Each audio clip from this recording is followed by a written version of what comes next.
Good morning, everyone. It's Monday morning, time for some Stops Along the Way podcast, which is a companion, by the way, to my memoir, Some Stops Along the Way, which is available on Amazon. If you haven't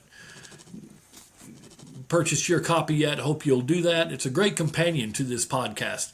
It's not duplicative, but it's something that will, I think, be really interesting as far as the context of many of the people I worked with around the world and many of the situations that I encountered in the countries that we discuss on the podcast. As you know, we started a series on my work in Cyprus. And the first episode was really an overview of my time there and my initial observations when I arrived on the island in 2007.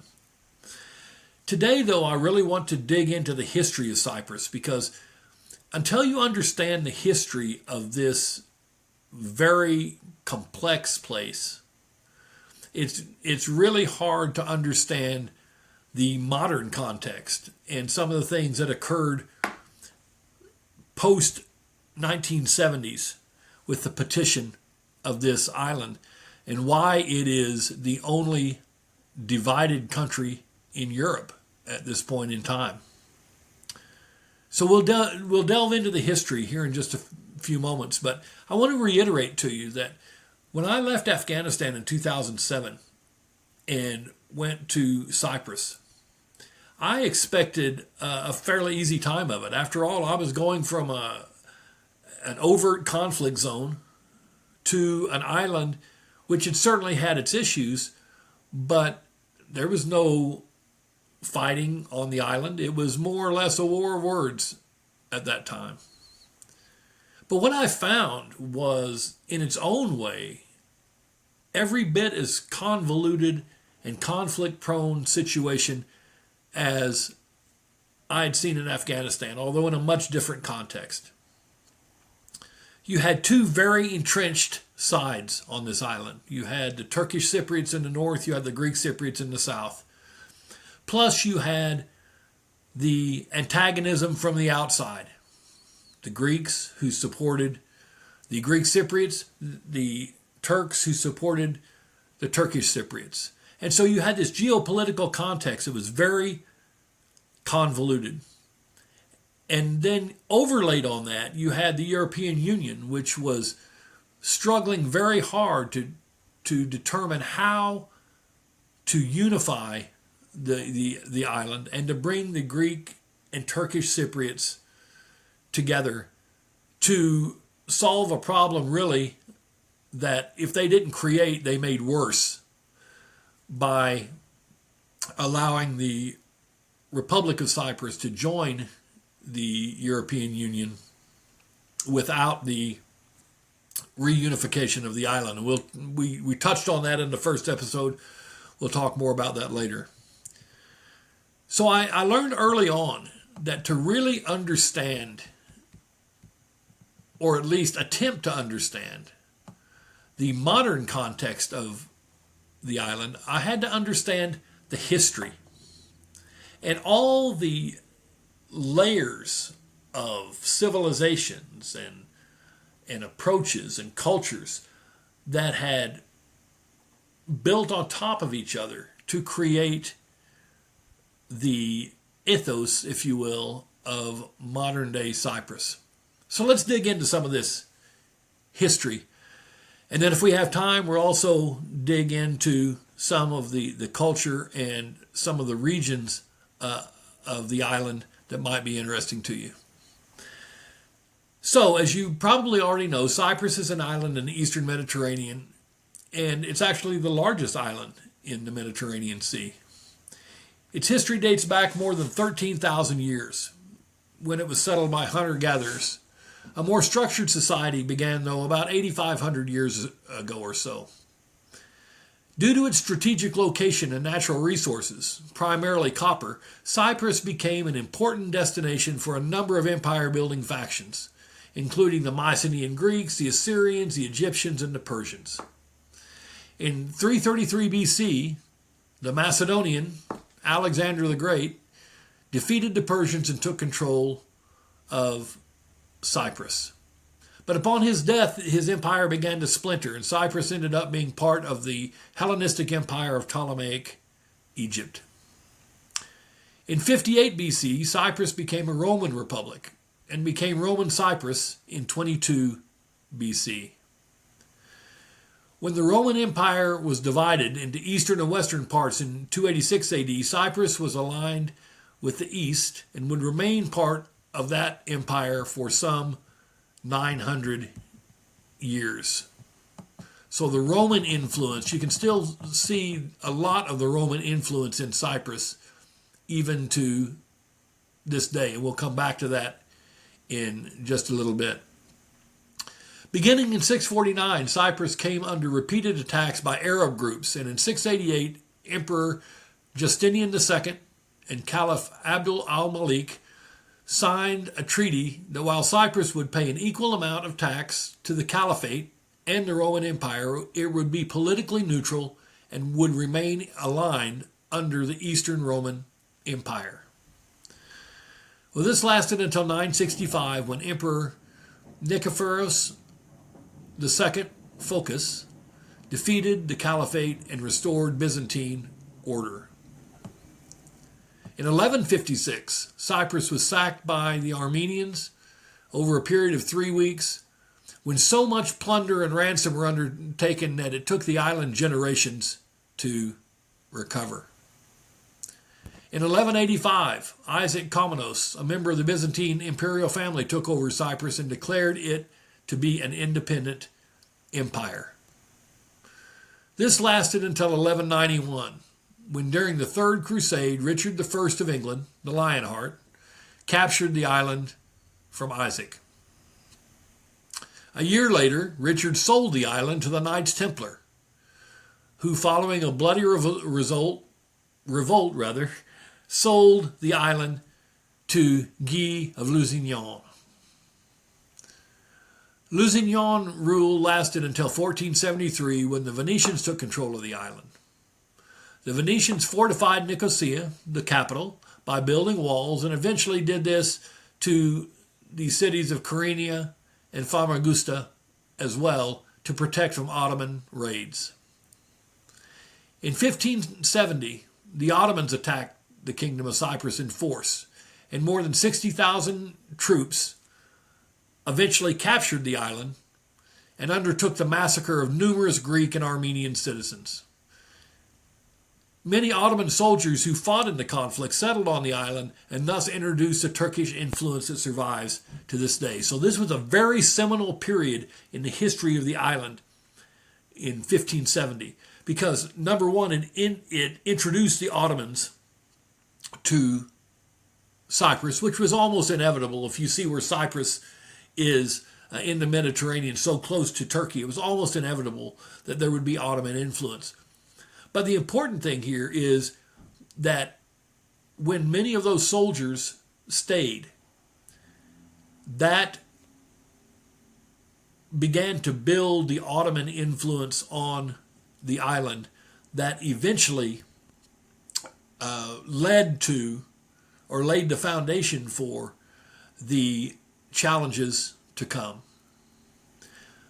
So the ratio of Muslims to Christians on the island fluctuated, and by 1777 the Muslim population reached about 47,000, and the Christian population rose to approximately 37,000.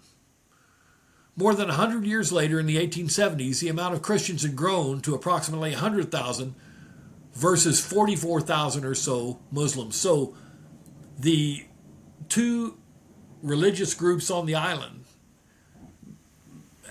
the power structure shifted during that period of time.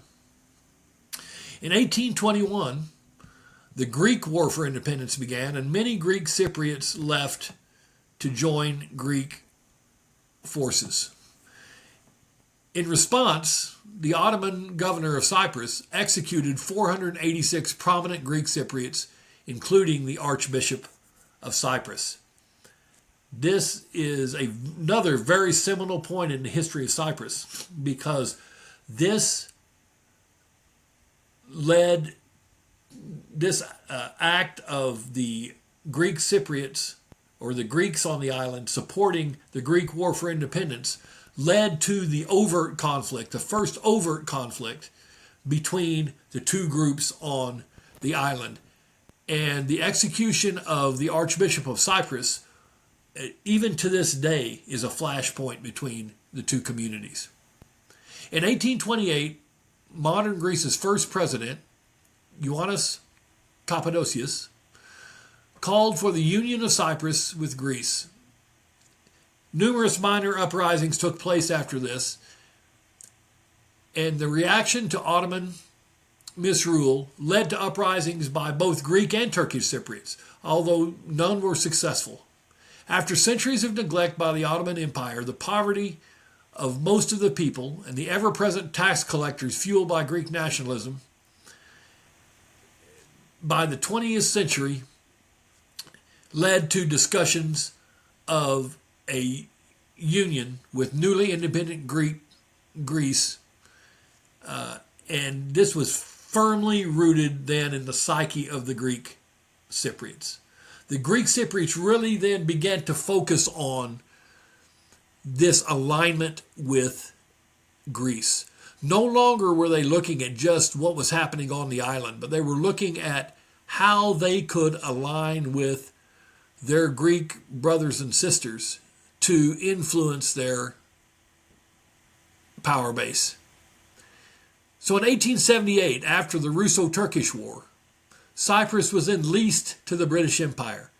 So look at this island. It had been occupied. It had been sold. Now it was leased to the British in 1878.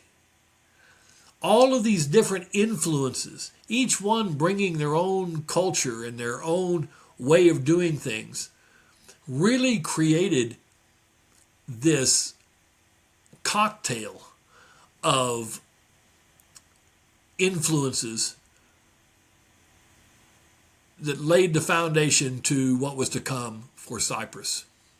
In 1915, the British offered Cyprus to Greece on the condition that Greece joined the British side in World War I. King Constantine of Greece declined, and thus it altered the course of the history of Cyprus. Had he not declined that offer by the British, it is very likely that Cyprus would be part of Greece to this day. Many Greek and Turkish Cypriots joined the British Cyprus Regiment in World War II then to fight the German and Italian Axis alliance. Many Greeks hoped that support from the British administration would lead to what was called enosis. Now, this whole concept of enosis is really important, and it's something you need to understand, because this is part and parcel of the mindset that led to the current challenges in Cyprus. The idea of enosis is this.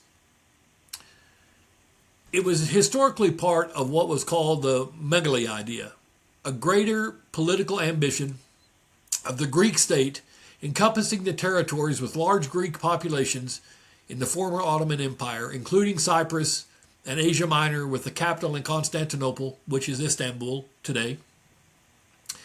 And it was actively pursued by the Cypriot Orthodox Church, which had its members educated in Greece.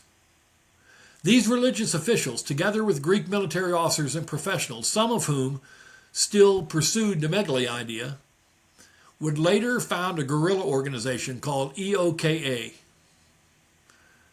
or the National Organization of Cypriot Fighters. The Greek Cypriots viewed the island as historically Greek and believed that the union of Greece was a natural right. In the 1950s, the pursuit of enosis became part of the Greek national policy. So enosis was really this idea that Cyprus was Greek and that Greek should have control of Cyprus. For the most part, Turkish Cypriots favored British rule, but the concept of enosis concerned them and pushed them toward a partisan stance, especially as the EOKA, or National Organization of Cypriot Fighters, became more powerful. The British ruled Cyprus until 1960, when the island was granted independence after an armed insurrection by the EOKA. At the time of its independence, 77% of Cypriots were Greeks, 18% were Turks, and the remainder were other ethnicities. The United Kingdom retained 2 military bases on the island, so they still had some influence, even though from 1960 on, the island was granted independence. The division of power on the island, established at the time of independence, created friction between the Greek and Turkish Cypriots, which in 1963 boiled over into violence when 2 Turkish Cypriots were killed in an incident involving Greek Cypriot police. The violence resulted in the death of 364 Turkish and 174 Greek Cypriots, destruction of 109 Turkish Cypriot in mixed villages, and displacement of between 25 and 30,000 Turkish Cypriots. In 1964, Turkey threatened to invade Cyprus to protect Turkish Cypriots. So you can see the direction this is going. Starting with this whole concept of enosis, when the Greek Cypriots strongly began to align with Greece, and in a fairly violent manner, things began to roll downhill. And at the bottom of the hill was a lot of conflict and really the impetus of what led to the division of this island. Tensions between the 2 communities on the island in Greece and Turkey continued through the 1960s up until July 15, 1974, another seminal date in the history of Cyprus, when the Greek military junta under Dimitros Ioannidis carried out a coup d'etat to unite the island with Greece. In response to the coup, Turkish invaded Cyprus 5 days later on July 20, 1974. This was the moment. All the generations of history that had built on each other to this point, that created this chasm between the Greek Cypriots and the Turkish Cypriots, that created this power struggle between the Greeks and the Turks, that created this vacuum where the British managed to hold both sides together, but when that influence was gone in 1960 with independence, things started to spiral out of control. And this was the moment, July 20, 1974, when Turkey invaded Cyprus. The Turkish Air Force began to heavily bomb Greek positions, while 6,000 paratroopers and infantry soldiers were deployed to the island. This led to a ceasefire 3 days later when the Greek junta collapsed. The Turkish army began a second insurrection on Cyprus on August 14, 1974, which resulted in most of the north coming under Turkish control. International pressure led to a ceasefire, but by then 36% of the island had been taken over by the Turks, and 180,000 Greek Cypriots had been evicted from their homes in the north. At the same time, around 50,000 Turkish Cypriots were displaced to the north and settled in properties that were formerly housed Greek Cypriots. Among a variety of sanctions against Turkey, in mid-1975, the U.S. Congress imposed an arms embargo for using U.S. supplied equipment during the Turkish invasion of Cyprus. There were 1,534 Greek Cypriots and 502 Turkish Cypriots missing as a result of the fighting between the times of 1963 and 1974. So, the island now in 1974 is divided into 2 camps. 37% of the island or so, the north, is occupied by the Turkish army. The south is still controlled by Greece. And in the middle of that is the capital Nicosia, which becomes a divided capital. And we'll talk more about that a little bit later on. So, the Republic of Cyprus has de jure sovereignty over the island, including its territorial waters and an exclusive economic zone, with the exception of the sovereign bases that were controlled by the UK. However, the Republic of Cyprus is de facto partitioned into two main parts at this point in time. The area under effective control of the Republic in the south and the west, and comprising about 59% of the island, and the Turkish Cypriots in the north. Another nearly 4% of the island is the U.S. buffers, or is the UN buffer zone, which we'll talk about more in a little bit.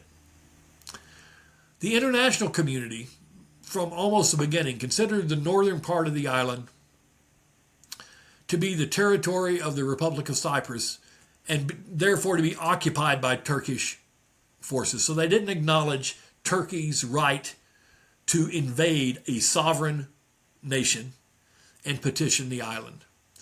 The occupation was viewed as illegal, and under international law amounted to the illegal occupation of EU territory.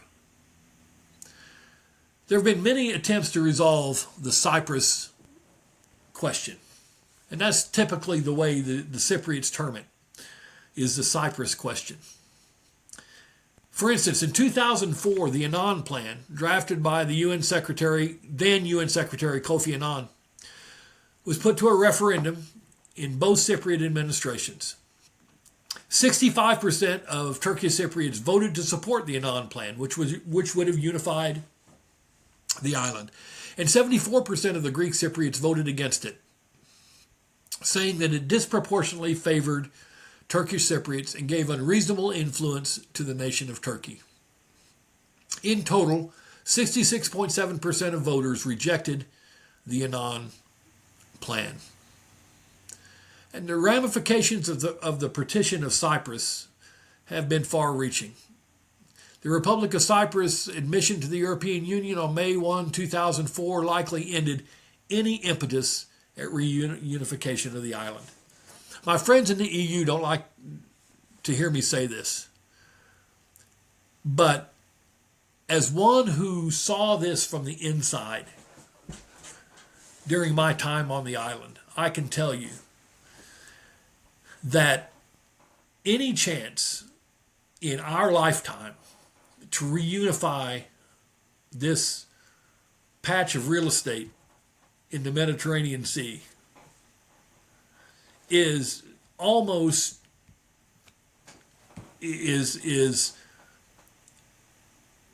became almost impossible. I need to plug in here. Hold on just one moment. It became almost impossible when Cyprus was admitted to the EU. The Republic of Cyprus was admitted to the EU. It took away any impetus for the Greeks to come to the negotiating table. It angered the Turks. And it left both communities in this state of limbo. The Greek Cypriots primarily moved on as members of the EU. But the Turkish Cypriots were left in somewhat of suspended animation. They received support from the EU, but were not part of the EU, and were actually living in a territory that wasn't acknowledged by the EU because of what was considered to be an illegal occupation. So this is a very convoluted situation. And when I arrived on the island in 2007, there were still signs at the checkpoints in Nicosia that divided the capital between the Greek Cypriot side and the Turkish Cypriot side, there were still signs decrying the atrocities done by both sides during the war. The feelings were still very raw. Efforts have certainly been made to enhance the freedom of movement between the two sides. And in fact, in April 2003, northern Cyprus unilaterally eased checkpoint restrictions, permitting Cypriots to cross between the two sides for the first time in 30 years. In March 2008, a wall that had stood for decades as a boundary between the Republic of Cyprus and the UN buffer zone was demolished. The wall had cut across Ligra Street at the heart of Nicosia and was seen as a strong symbol of the island's 32-year division. On the 3rd of April 2008, when I was there, Ledra Street was reopened and in the presence of Greek and Turkish Cypriot officials. And the two sides relaunched reunification talks in 2015, but they collapsed in 2017. I remember the day that this wall was taken down and the checkpoint opened between the Greek side of the capital of Nicosia and the Turkish side. And it was a seminal day. I invited, at that time, the Greek Cypriot counterpart. I worked for Deloitte at the time, and there was a Deloitte office in the Greek-controlled area of Nicosia, and I invited the head of that office to come across the buffer zone to the Turkish Cypriot community in Nicosia, and he agreed to do that. And I remember him saying that this was the first time in more than 30 years that he had been in the northern part of the island.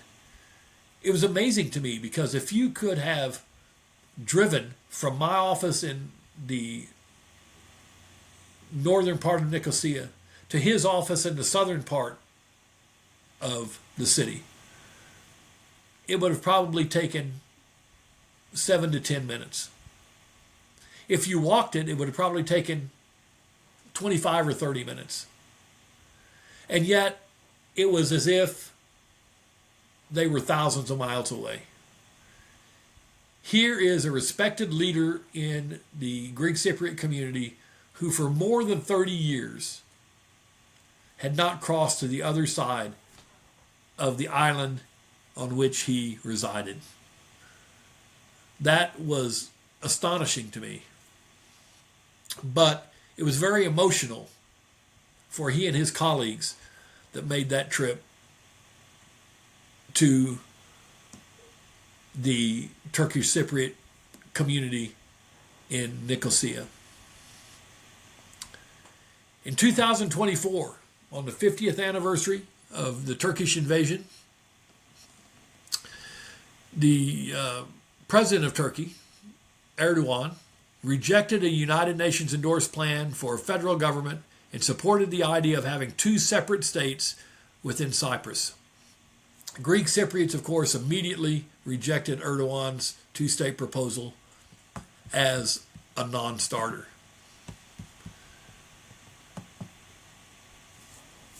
The issue of the reunification of Cyprus is made so complex, not just because of the decision of the EU to allow the southern part of the island to enter the European Union in 2004. But it is complicated by what's called 3 red lines. And I heard a lot about these red lines when I was in country. And I want to tell you about them. The 3 red lines are the 3 critical concessions that the Greek Cypriots say they would require of the Turkish Cypriots, or in this case, that Greek would require of Turkey, in order to reunify the island. The red lines are this. Number one, the Turkish military has to leave the north. They have to leave the island. Number two, the Greek Cypriots who were displaced from the north have to get all their property back. Number three, the Turkish settlers, the Cypriots call them Turkey Turks, the Greek Cypriots call them Turkey Turks, have to leave the island. These three red lines are very steeped in the negotiating posture of the Greek Cypriots. And I will tell you, in my opinion, the island will not be reunified as long as these red lines are in place, because certainly the current government of Turkey will never agree to that. They will never agree to remove the Turkish military. They see the Turkish military as a stabilizing force to protect Turkish citizens in the north. They will not give back the properties of the Greek Cypriots in the north, and they will not remove the settlers who came there after the partition to increase the population of northern Cyprus. So there you have it. Game, set, match. If those red lines aren't met, you can't reunify the island. There's no impetus to address those red line issues, so the island remains divided. Both the Greek and Turkish Cypriots, even today, although less the Greek Cypriots and the Turkish Cypriots, continue to believe that all eyes are on Cyprus and this potential for reunification. Those of us who look from the outside know that's not the case.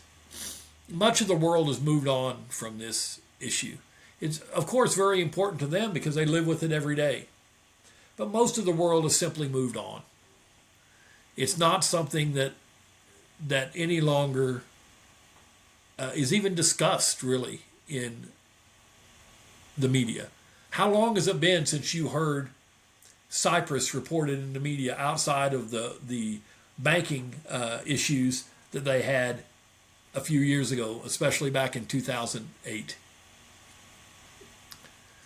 So, as important as this issue is to them, much of the world has simply moved on from it.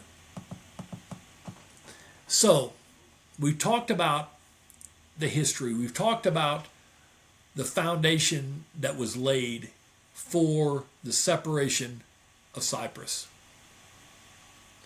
Let's talk a little bit about the culture and some of the communities now. So, as I said before, Cyprus is a blend of Ottoman, Greek, Roman, and other cultures combined with British influence. If you travel in Cyprus today, you'll find many areas where especially it overlaps with biblical history. The Apostle Paul was very seminal in the history of Cyprus, and there are many locations where the Apostle Paul preached and where he was even beaten and imprisoned on the island of Cyprus. So there's a lot of biblical history there. The island also has a very rich history in art, music, and literature, which reflects this amalgamation of cultures. I want to make some recommendations to you. First of all, on the book side, there's a really interesting book by Alex Christofi called Cypria, A Journey to the Heart of the Mediterranean. This talks about a lot of the issues that I've discussed. It interweaves the history and the culture into the modern day context. It's an interesting read, and one that if you're interested in the Cyprus issue, you'll probably want to read. Also, Yasmin Khan wrote a book called Ripe Figs, Stories from Turkey, Greece, and Cyprus, which is quite interesting. It's very personal stories. It's very easy to read, and it helps you really understand the approach and the point of view of the Turks, the Greeks, and the context of Cyprus. There's a lot of great music in Cyprus as well. A lot of really interesting Greek Cypriot artists, and some outstanding Turkish Cypriot artists as well. That's the beauty of Cyprus, really, is that in a very short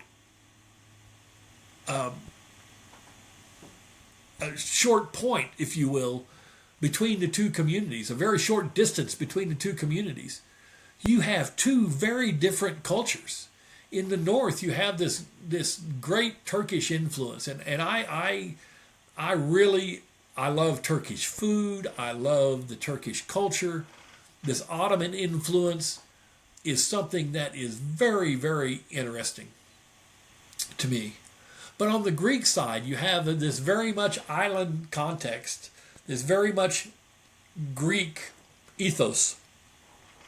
And so you have this different music, you have this different culture.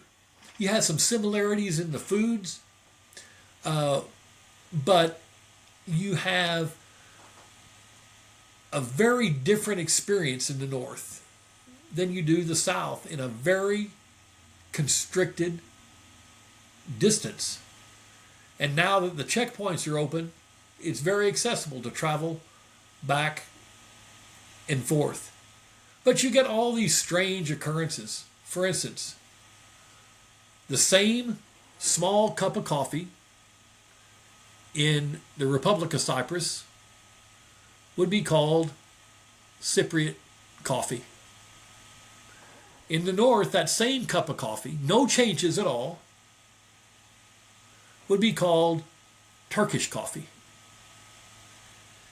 As I said in the first episode, you have these weird naming constructs. For instance, in the south, the cheese that's endemic to that region is called halloumi. In the north, it's called halem. Virtually the same. When I was there, one of the things that our project did is try to encourage trade between the two communities. And this even led to some very strange occurrences. For instance, we had an alternative crops program where we would help the Turkish Cypriots grow different types of produce at different times of the year so that they could earn more income. And we would encourage them to trade with their Greek counterparts in the southern part of the island. And I remember the day that we had, after a lot of negotiation, we had brokered the first passing of potatoes from the northern part of the island to the south, to go to grocery stores that you could virtually see from the checkpoint, but that had been virtually inaccessible to the Turkish Cypriots. We did the same thing with pomegranates, where the Turkish Cypriots grew pomegranates at an off season. And they began to trade with their Greek Cypriot counterparts on the other side of the island. But it was still very difficult because many of the Turkish Cypriot growers would rather sell their produce, their fruit, to Turkish buyers for a lower price than to the Greek Cypriot buyers, who would offer, in some cases, quite a bit higher price. And I asked them many times why.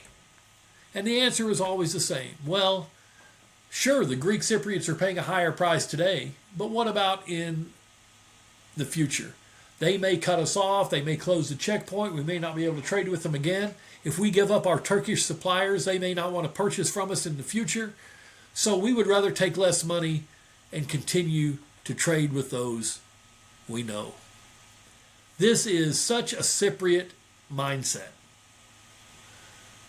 and speaks to the level of distrust that the communities had with each other. But our project also promoted dialogue between the two communities, events between the two communities, discussions that led to substantive breakthroughs between the two communities. And I'm very proud of that because we took the time and the effort to really try to bring these two people groups together, and especially the youth, to better understand the points of view of each side and to be able to work together. So I want to talk a little bit now about these two communities on the island. The Greek Cypriot community in the south, which is referred to as the Republic of Cyprus, and the Turkish Cypriot community in the north, which only the Turks and very few other countries refer to as the Turkish Republic of Northern Cyprus. It would never be referred in that way by the Greek Cypriots or most of the rest of the world, actually. So let's start with the capital city of Nicosia, or Lefkosia, as the Turkish Cypriots would call it. One of the seminal areas in the city was the Ledra Palace checkpoint. And this is a checkpoint that I crossed every day to go to my office. So I lived in the Republic of Cyprus, in Nicosia, on the Greek side. My driver, Stavros, would take me to the Ledra Palace checkpoint on the Greek side.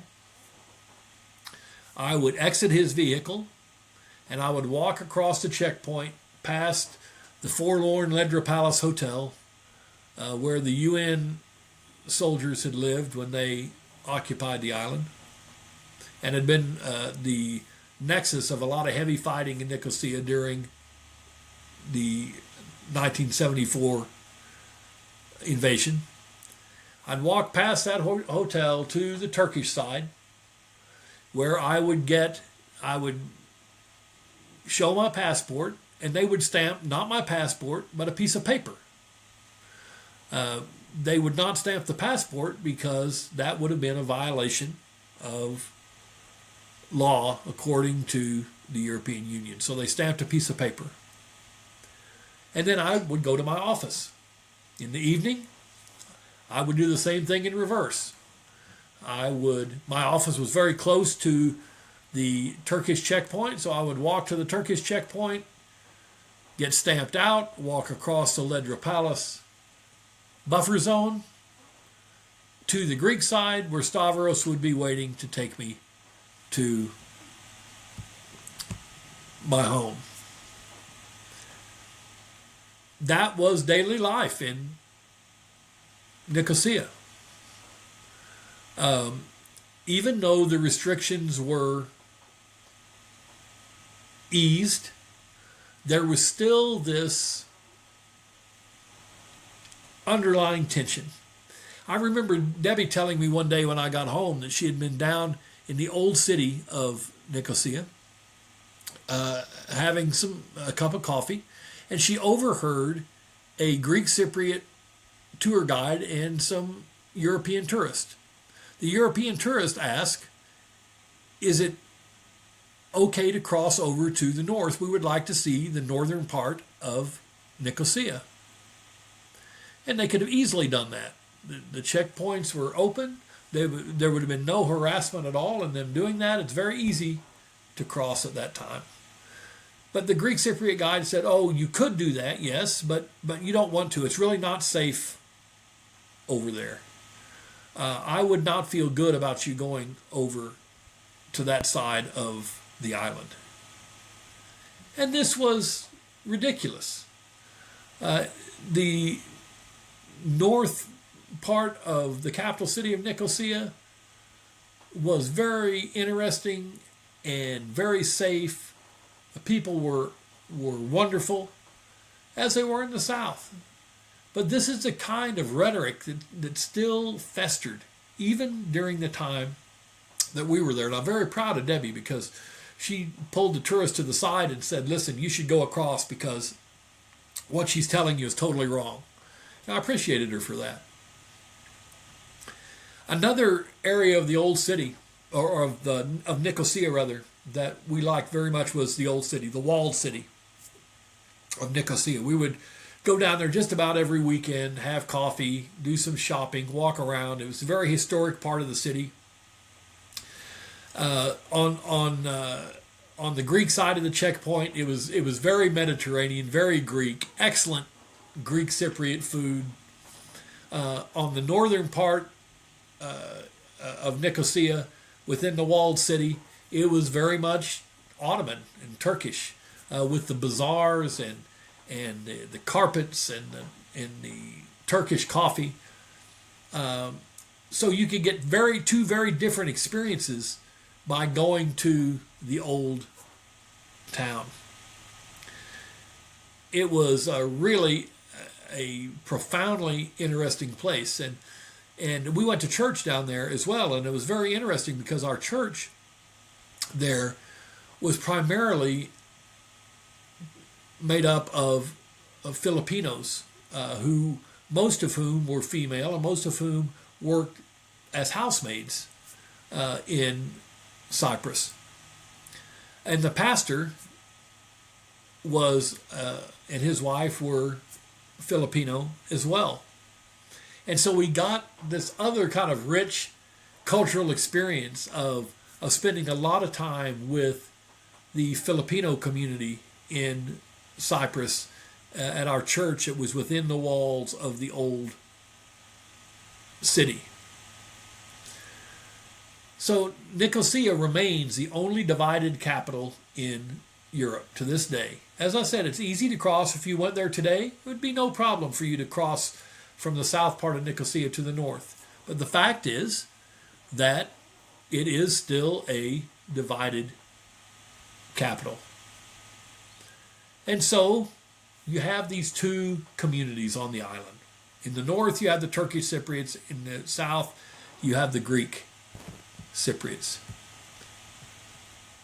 In the Turkish Cypriot community, you have some very vibrant and historic communities that are really iconic in the history of Cyprus.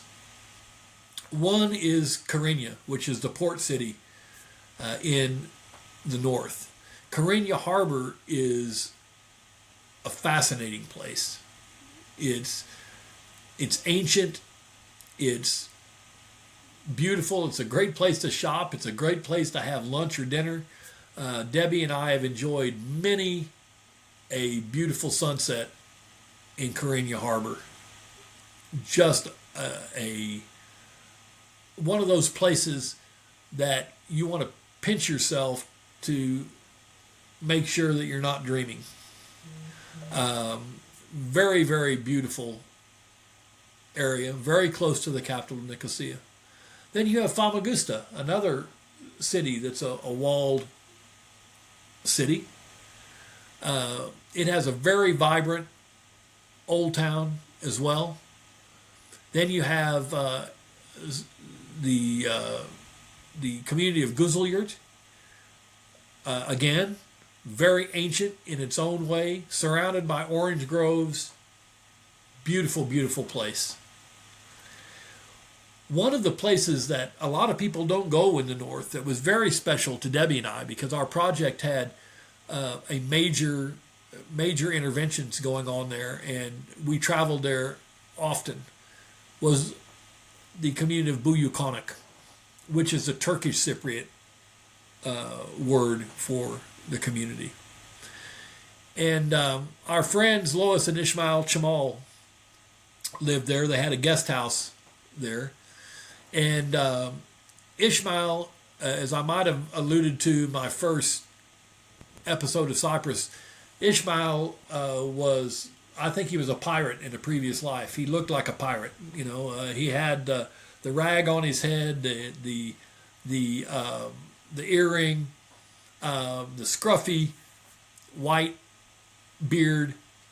The dude could have been a pirate. And one day he took Debbie and I to meet his friend in another part of the north on the coast. And this guy looked even more like a pirate than Ishmael did. But Ishmael was a brilliant guy. He was a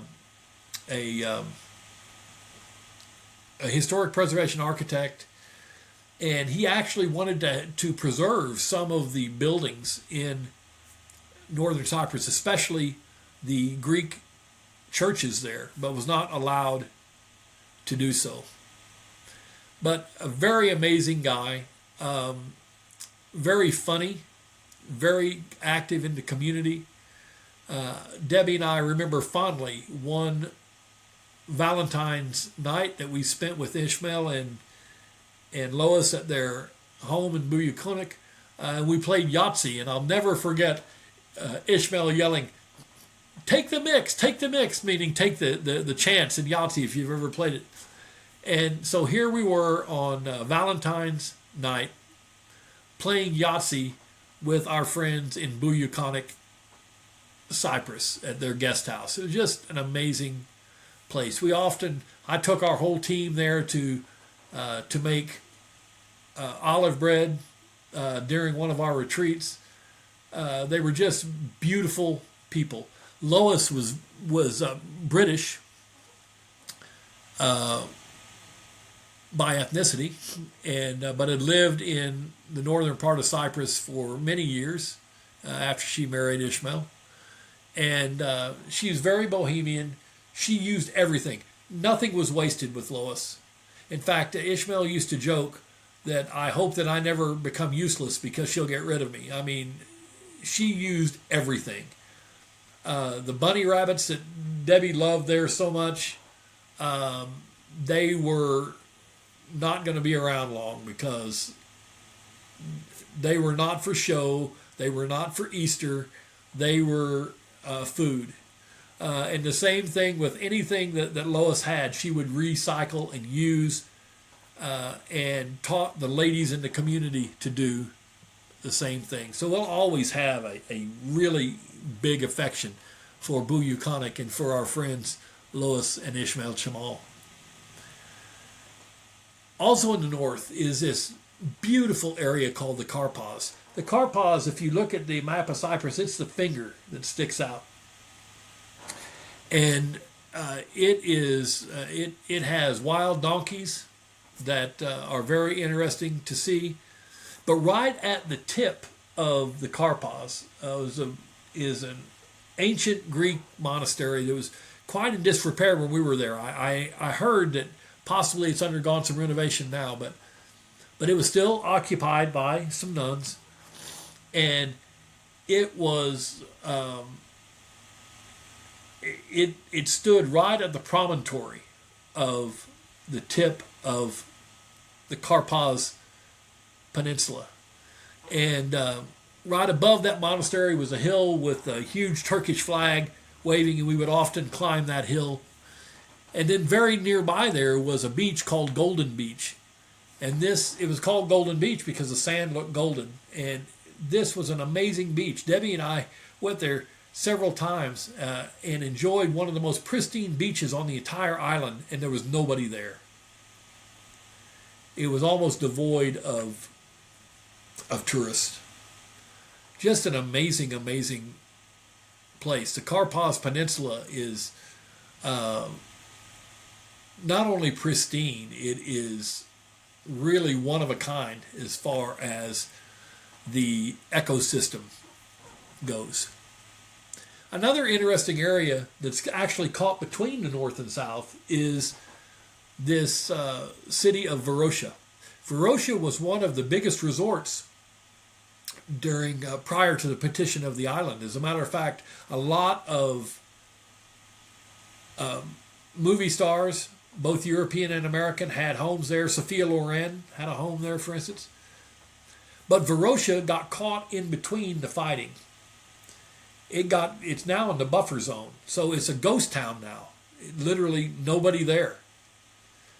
And people had to leave Varosha so fast in 1974 when the fighting was going on that literally when I went there with a special delegation that was allowed to go there, and I went there one time, and you would go in these abandoned hotels that still had clothes in the closet, still had cars covered with dust in the parking garage, still had plates covered with dust on the table in the dining room, because people had to get out so fast because of the fighting.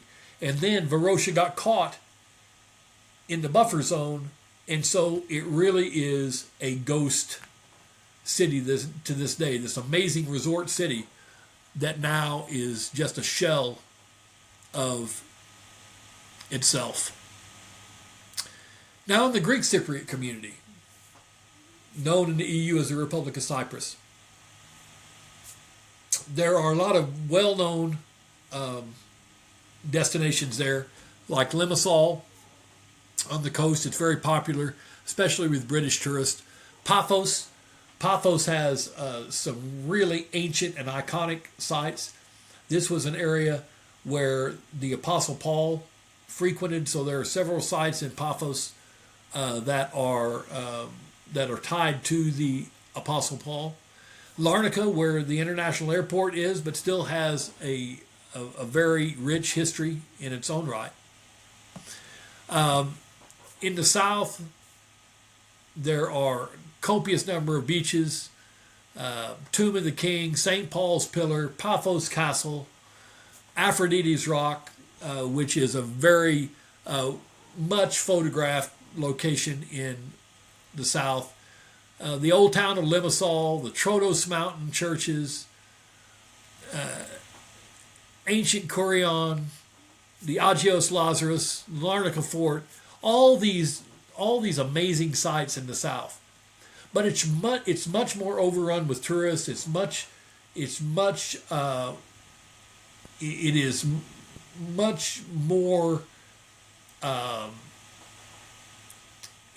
busier. It's just much, especially in the summertime when the tourists are there. It is not only hot and humid, but it is inundated with people. The beaches in the south, especially during tourist season, are covered up with people. And the amazing thing is that many of those holiday goers in Cyprus buy these all-inclusive packages. Many of them never see the historic sites. They never see anything else. They go directly to the beach. They stay there for the entire time on their all-inclusive packages, and they fly back to their destination in Europe. So from a tourism standpoint, we always preferred the north because it had great sights, it had beautiful beaches, but there were much fewer tourists. What the north has that the south doesn't, though, are casinos. And the reason they have casinos is that the Turks love to gamble, and so wealthy Turks will come from Turkey to Cyprus, stay in these nice casinos, and gamble for several days. As a matter of fact, there have been discussions, and it's likely an element of truth in it, that some Turks who have gained their money by less than honest means will launder their money by buying, let's say, I'll give an example. Let's say you have $1 million in money that you gained in other than legal manner. You buy $1 million in poker chips in Turkey. You bring those chips to Cyprus. You gamble with those chips. Let's say you gamble and you lose $50,000. Then you cash in all those chips, the remaining chips that you brought from Turkey. You turn that into cash, and that cash is then clean. So it's a way to wash your money. Or you spend money to buy a casino in Turkey, or to buy property, or in Turkish, in the Turkish Cypriot community, or you buy property in the Turkish Cypriot community, and you clean that money. So the south part of the island, the Republic of Cyprus, is very much a beach culture. In the north, it's much slower paced, but you do have the casinos and the wealthy Turks to deal with who come over and use those casinos. Let's talk about religion just a little bit as we conclude the podcast today. So a majority of Greek Cypriots identify as Christians, specifically Greek Orthodox, whereas most Turkish Cypriots are adherents of Sunni Islam. The first president of Cyprus was Makarios III. He was an archbishop in the Greek Orthodox Church. According to the 2001 census carried out by the government in the government-controlled areas, 94.8% of the population of the island is Eastern Orthodox. 0.9% Armenian and Maronite, 1.5% Latin, 1% Church of England, and 0.6% Muslim. There's also a small Jewish community as well. But even though the Muslims are a relatively small part of the population, the Turkish Cypriot community is a very vibrant and powerful community due to their sponsorship by the Turkish government. So, I just want to wrap things up by saying this. Cyprus remains a complex place. It remains a dichotomy in my mind. People ask me a lot to explain Cyprus, and it's very hard to explain. Afghanistan was easy to explain. It was what it was. You know, it was an area of conflict and had been for thousands of years. But Cyprus is like an enigma wrapped in a riddle. Just when you think you understand it, you don't. Just when you think that there may be a path to resolution and to reunification of the island, you realize that there are roadblocks in the way. It is a place that I'm very glad I got to work. And I think the work we did there brought some understanding and healing and closeness among the communities. And I'm very proud of that. I'm proud of my Turkish Cypriot team there who did such a good job in putting their own ethnic differences aside and trying to do everything possible to create this dialogue and this unification of minds, if you will, between the two communities.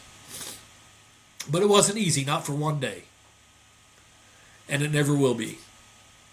So my hope is that within my lifetime, we'll see a unified Cyprus. I don't believe that will happen. I don't personally see a pathway for that to happen because of those red lines I talked about earlier. But it would be my hope that at some point in time that would happen. Until then, I'll continue to have friends in both communities. I'll continue to stay close to my Turkish and Greek Cypriot brothers and sisters and hope for the best. Remember, all this and more is in my memoir, Some Stops Along the Way. Grab it on Amazon. Hope you've enjoyed this discussion of Cyprus. See you next time on Some Stops Along the Way. See you later.